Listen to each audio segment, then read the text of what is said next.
कैसे हैं आप? अच्छे हो ना? घर पर अच्छे रहोगे, स्वस्थ रहो, सुरक्षित रहो और अपना ध्यान रखो और पढ़ाई अपनी जारी रखो। बच्चों, हमने पहला हिंदी का जो क्लास हुआ था तो उसी में हमने वर्णन पाठ, चित्र वर्णन पाठ देखा था, वर्णन किया था चित्र का, और मैंने कोई गृह कार्य भी दिया था। तो आपने किया ही होगा ना बच्चों। तो जरूर यह जो अभ्यास दिया जाता है, यह अभ्यास जरूर करना है, घर पे गृहपाठ जरूर करना है। तो बच्चों, मैं हूँ सोनंदा सतीश कानिटकर, हिंद सेवा मंडल सीताराम सारड़ा विद्यालय अहमदनगर, उप शिक्षिका। बच्चों, आज सभी के इस हिंदी क्लास में सभी का स्वागत है।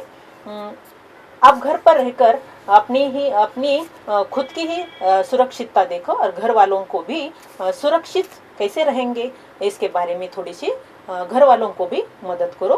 और आज हम अभी देखने वाले हैं दूसरी जो कविता है, आपके सुलभ भारती किताब की दूसरी कविता है फूल और कांटे।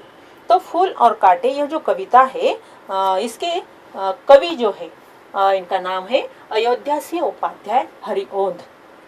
बच्चों, यह जो कविता है, कविता फूल और कांटे, तो फूल और कांटे कविता जो है वह गाना बहुत ही अच्छा लगेगा तुम्हें। आज जो तुम बैठे हो सामने, केबल के सामने या टीवी के सामने, तो अपना पुस्तक और कॉपी लेकर बैठ जाना और हम आज शुरुआत करेंगे हमारी दूसरी कविता फूल और कांटे। बच्चों, मैं अच्छी तरह से गा तो नहीं सकती, मेरी आवाज़ भी इतनी सुंदर नहीं है, लेकिन आज हम गाने का थोड़ा सा प्रयास भी करने वाले हैं। देखो, आपके सामने भी किताब रखो और दूसरी कविता निकालो, हम जरूर अच्छी तरह गाने का प्रयास करेंगे। तो यहाँ इससे पहले कि इनके बारे में थोड़ी सी जानकारी लेंगे हम। जन्म जो है 1865 आजमगढ़ में हुआ और मृत्यु 1947। रचनाएं उनकी दी गई है प्रिय प्रवास, पथ्य प्रसून, वैदेही वनवास, अधकिला फूल और प्रेम कांता इत्यादि। अयोध्या सिंह उपाध्याय जी जो है वह खड़ी बोली हिंदी के प्रारंभिक कवियों में से मूर्धन्य स्थान पर है, महत्वपूर्ण स्थान पर है। आप हिंदी के एक आधार स्तंभ है। तो कवि ने फूल और कांटे के माध्यम से हमें क्या क्या बताया है, फूल और कांटे को प्रतीक मानकर हमें क्या क्या समझाया है, यही इस कविता में आज हम देखने वाले हैं। तो पहले हम क्या करेंगे कि कविता गायन करेंगे।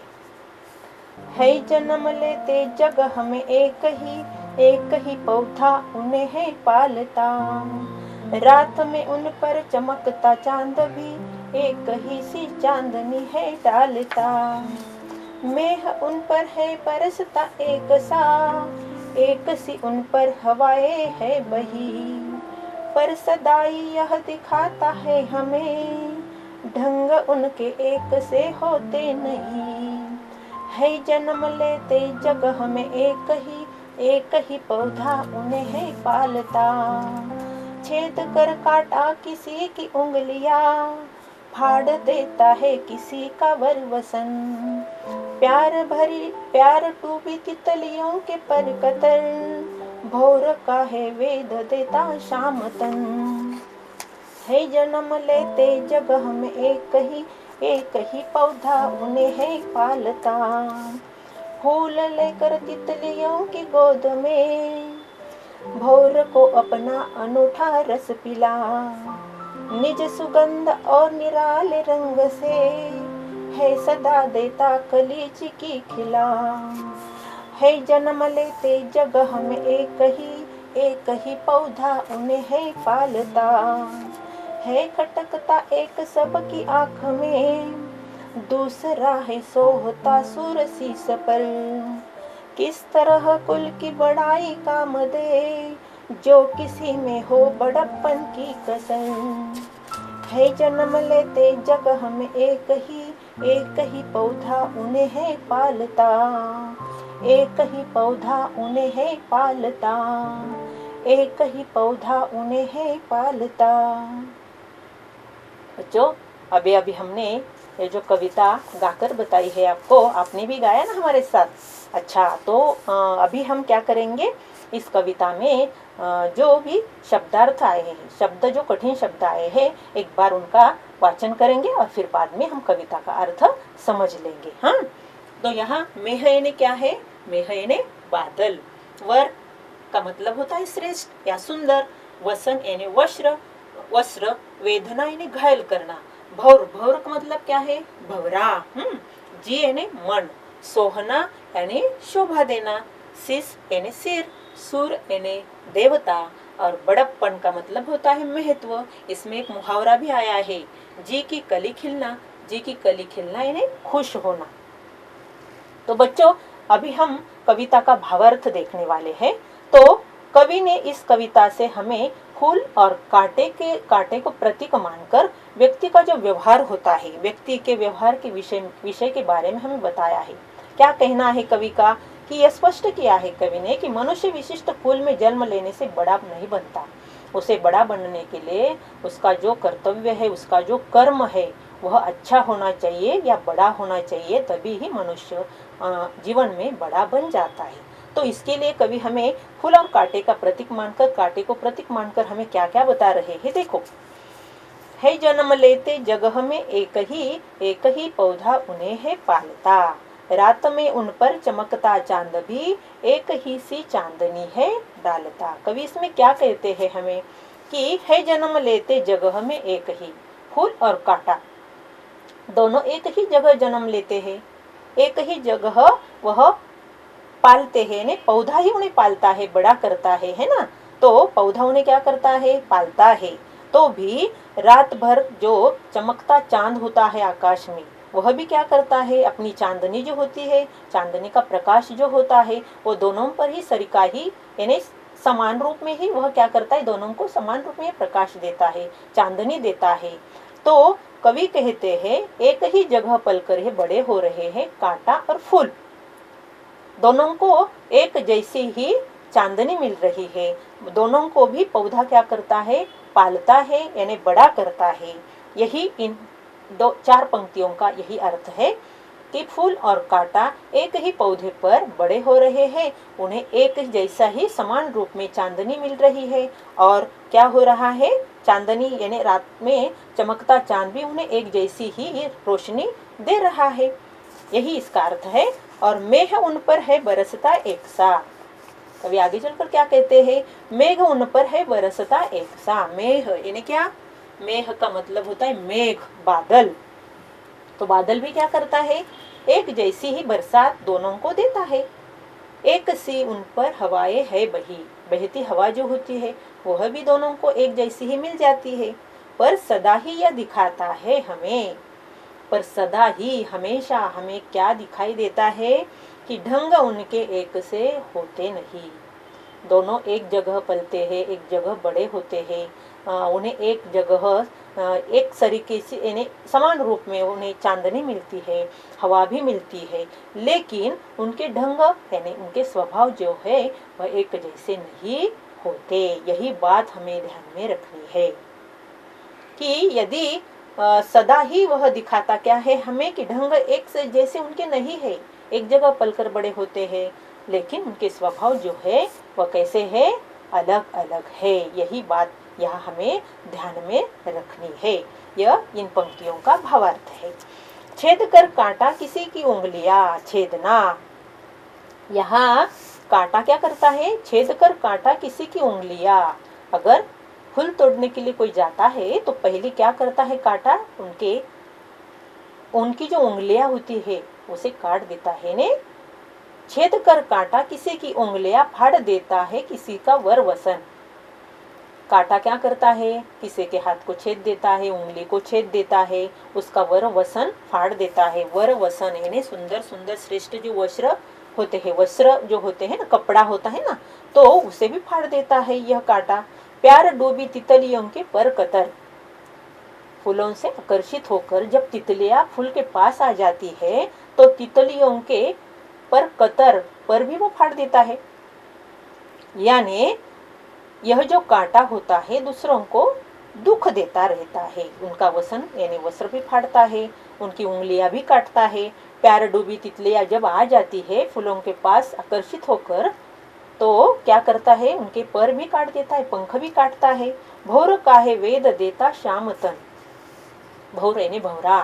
तो भौरा जब मधुर रस पीने के लिए फूल के पास आ जाता है तो क्या करता है, यह कांटा वेद देता श्याम तन, वेदना यानी घायल करना, यानी उसका तन भी, भौरे का तन भी वह क्या करता है, वेद देता है। वेदना यानी क्या, घायल करता है, उसे भी वह दुख देता है। यानी कवि का एक ही कहना है कि कांटा और फूल दोनों के स्वभाव एक जैसे नहीं है। एक ही जगह पलकर बड़े हुए हैं, एक ही जगह उन्हें सब कुछ एक जैसा मिल रहा है, लेकिन उनके स्वभाव जो है वो अलग अलग है। फूल लेकर तितलियों को गोद में, भौरों को अपना अनूठा रस पिला। फूल क्या करता है, तितलियों को प्यार से गोद में लेता है, जगह देता है। वह भौरों को अपना अनूठा रस, अनूठा यानी कैसा, निराला, अनूठा यानी कैसा, भौरा, भौर जो होता है, भौर यानी भौरा, भौरा को अपना अनूठा रस कौन पिलाता है, फूल पिलाता है। फूल क्या करता है, तितलियों को गोद में भी जगह देता है, अनूठा रस भौरों को पिलाता है। निज सुगंध और निराले रंग से, अपना जो निज सुगंध है, मधुमाती जो सुगंध है और निराला जो रंग है सदा देता कली जी की खिला। सदा, हमेशा, सदा यानी क्या, हमेशा क्या करता है फूल, दूसरों को अपने रंग, अपने गंध से दूसरों को क्या करता है, प्रफुल्लित करता है, खुशी देता है। जैसे कि कली जी की खिला, यानी जी की कली खिलना यानी खुश होना। तो यह जो फूल है, फूल क्या करता है, तितलियों को गोद में जगह देता है, भौरों को रस पिलाता है, अनूठा अपना जो मधुर मधुर रस होता है वही पिलाता है, और अपने जो सुगंध है, निराला रंग जो है, आकर्षित रंग है, सदा यानी हमेशा दूसरों को क्या करता है, खुशी देता है। आया समझ में, पंक्तियों का अर्थ समझ में आ रहा है ना। तो जरा ध्यान से देखना है, अगर हम शब्दों के अर्थ जानेंगे, उनका अर्थ देखेंगे, तो हमें कविता का भावार्थ जल्दी समझ में आ जाएगा। आगे की पंक्तियां देखो, है खटकता एक सबकी आंख में। जैसे हमने देखा कि फूल क्या क्या करता है, दूसरों को खुशी देता है, यानी वह क्या क्या करता है हमने देखा है। लेकिन दूसरी तरफ क्या दिखाई दे रहा है खटकता एक सबकी आंख में। लेकिन दूसरा यानी दूसरा कौन, कांटा। तो कांटा का क्या करता है, सबके आंखों में अपने जो स्वभाव के कारण क्या करता है, यह दूसरी ओर क्या करता है, अपने व्यवहार के कारण क्या करता है, यह दूसरों की आंखों में खटकता रहता है हमेशा। दूसरा है सोहता सूर शीश पर। कांटा हमेशा उसके व्यवहार के कारण दूसरों की आंखों में खटकता है, और दूसरा जो है फूल, वह क्या करता है, सोहता सूर शीश पर, देवताओं के माथे पर चढ़ाया हुआ फूल हमें दिखाई देता है। दूसरा है सोहता, दूसरा यानी फूल, सोहता यानी शोभा देना। सोहता का मतलब क्या होता है, सोहना यानी शोभा देना। तो दूसरा क्या करता है, फूल क्या करता है, दूसरा यानी कौन, फूल, यह क्या करता है, भगवान के माथे पर हमें चढ़ा हुआ दिखाई देता है। किस तरह कुल की बड़ाई काम दे। कवि का यही कहना है कि कुल की बड़ाई, हम किस जाति में, किस धर्म में, किस परिवार में जन्म ले, ये किसी के हाथ में नहीं होता। लेकिन जब हमें जीवन मिला है तो हमें बड़ा बनने के लिए क्या करना है, सिर्फ कुल की बढ़ाई कुछ काम नहीं देती कि किस घर में उच्च कुल में जन्मा है, लेकिन उसके जो निजी व्यवहार जो है, दूसरों के प्रति जो व्यवहार है, वह अगर अच्छे नहीं है तो उस कुल की बढ़ाई कोई काम नहीं देती। समाज में उन्हें सम्मान कभी नहीं देता। किस तरह कुल की बढ़ाई काम दे, जो किसी में हो बड़प्पन की कसर। यानी यह क्या करता है, हमारा जो उच्च कुल में जन्म लेना, यह जो है हमारे किसी भी काम का नहीं होता। यानी हमें बड़ा बनने के लिए क्या करना है, अच्छे कर्म करने हैं। अच्छे कर्म करने से ही हम बड़े बन सकते हैं। यानी हमें इस कविता में कवि ने क्या संदेश दिया है कि हमें हमारे जो कर्म है वो अच्छे होने चाहिए। यानी हम पढ़ लिख कर बड़े बन जाते हैं, लेकिन हमारा जो दूसरों के प्रति व्यवहार होता है वह अगर अच्छा नहीं होता तो कुल की बढ़ाई कोई भी काम नहीं देती। यही कवि का इस कविता से हमें दिया हुआ संदेश है। यानी हमने अब अभी जो कविता का यह जो भावार्थ है यह देखा है। तो बच्चों, यह जो कविता का भावार्थ है हमें अच्छी तरह से समझ लेना है। अगर हमने कविता के जो शब्दार्थ जो है, यानी शब्द वाटिका जो है, इसमें जो शब्द है, शब्दों के अर्थ अगर हमने देखे या पढ़े तो हमारे समझ में जल्द ही जल्द कविता का भावार्थ आ जाता है। यानी कविता में कवि ने यही स्पष्ट किया है कि मनुष्य विशिष्ट कुल में जन्म लेने से कोई बड़ा नहीं बनता। बड़ा बनने के लिए उसके कर्म जो होते हैं वो अच्छे होने चाहिए। तो बच्चों, आया समझ में कविता का जो अर्थ है, भावार्थ जो है समझ में आया है? हाँ, तो मैं एक प्रश्न पूछूं आपको। मैं एक प्रश्न पूछूंगी कि पौधा जो है किन्हें पालता है? तो हमें मालूम है, हमने अर्थ देखा है, किन्हें पालता है? फूल और कांटे को एक जैसा ही समान रूप से उन्हें क्या करता है? पालता है, बड़ा करता है। और इन दोनों को, फूल और कांटे को कौन प्रकाश देता है? एक जैसा प्रकाश कौन देता है? तो चांद देता है। चांद ऐसा भेदभाव नहीं करता कि यह फूल है इसी को ज़्यादा प्रकाश दे, और ये कांटा है ये चुभता है इसी को प्रकाश कम कर दे। ऐसा तो कोई होता नहीं है। यानी क्या करता है? चांद दोनों को एक जैसी ही रोशनी देता है। आगे मैं प्रश्न पूछूंगी आपको कि मेघ जो है, मेघ जो बरसता है तो एक जैसा बरसता है, हमने देखा है अभी अर्थ, है ना? तो उसी तरह हवाएं भी एक जैसी ही मिलती है दोनों को। लेकिन क्या फर्क है दोनों में क्या फर्क है? उनके ढंग एक जैसे नहीं है, दोनों के स्वभाव जो है एक जैसे नहीं है। यह हमें बात ध्यान में रखनी है। कांटा किसे छेदता है? किसी की भी उंगलियां छेद देता है वह, है ना? तो किसी का वर वसन फाड़ता है। वर यानी श्रेष्ठ, जो सुंदर सुंदर कपड़े हम पहनते हैं, कपड़े भी फाड़ देता है ना। तो कांटा क्या करता है? किसी का वर वसन भी फाड़ देता है। प्यारी डूबी जो तितलियां होती है, जो फूलों के पास आती है, फूलों से आकर्षित होकर जब तितलियां फूलों के पास आती है तो वह क्या करता है? उनके पंख जो है उन्हें भी कतर देता है, यानी फाड़ देता है। भौर का है वेद देता शामतन। भौर यानी भंवरा। भंवरा जब मधुर रस पीने के लिए फूलों के पास आ जाता है, फूल के पास आ जाता है, तो उसका तन भी वो वेद देता है, छेद देता है उसे, है ना, घायल कर देता है उसे। तो हम फिर से ये देख रहे हैं कविता का भावार्थ। फूल को लेकर कवि ने क्या बताया हमें कि फूल लेकर तितलियों को गोद में। फूल गोद में किसे लेता है? तितलियों को। वह कभी उन्हें तकलीफ होने नहीं देता। वह क्या करता है? अपनी गोद में जगह देता है। भौरों को अच्छा अच्छा मधुर ऐसा अनूठा रस पिलाता है। अनूठा यानी कैसा? अनूठा यानी यहाँ तुम्हारी इस पुस्तक में भी यहाँ दिया हुआ होगा। यानी अनूठा का मतलब होता है निराला, यानी अच्छा मधुर रस वह पिला देता है। अपना जो सुगंध है, इस सुगंध से, अपने निराले रंग से वह हमेशा दूसरों को सुख देता है, या दूसरों को क्या करता है? खुश करता है हमेशा फूल। लेकिन दूसरी तरफ क्या दिखाई देता है कि अपने स्वभाव के कारण, अपने व्यवहार के कारण खटकता एक सबकी आंख में। कौन खटकता है यहाँ? तो कांटा। कांटा क्या करता है? अपने व्यवहार के कारण हमेशा दूसरों की आंखों में खटकता है। दूसरा है सोहता सूस सिर पर। लेकिन दूसरा यानी फूल, फूल क्या करता है?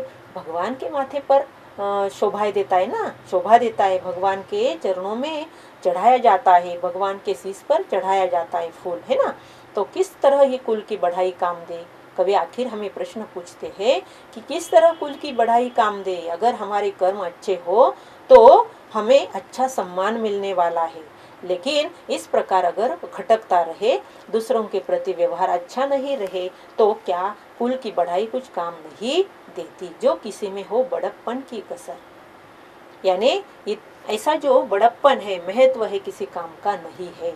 हमें अच्छा बनना है, इसीलिए हमें अच्छे कर्म करने हैं, और अच्छे कर्म करने से ही हम क्या कर सकते हैं?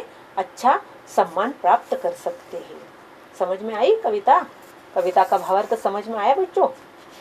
तो मैं आपको और भी इसका जो स्वाध्याय है, नीचे जो स्वाध्याय दिया है देखो, प्रश्न पूछे हैं तुम्हें, और कुछ यहाँ इस कविता में कुछ समानार्थी शब्द, कुछ विरुद्धार्थी शब्द जो है वह भी आए हैं। यानी इससे हम यहाँ एक आकृति दी है, पन्ना नंबर 4 है, तो यहाँ जो आकृति दी है इसमें वर्ण दिए हुए हैं।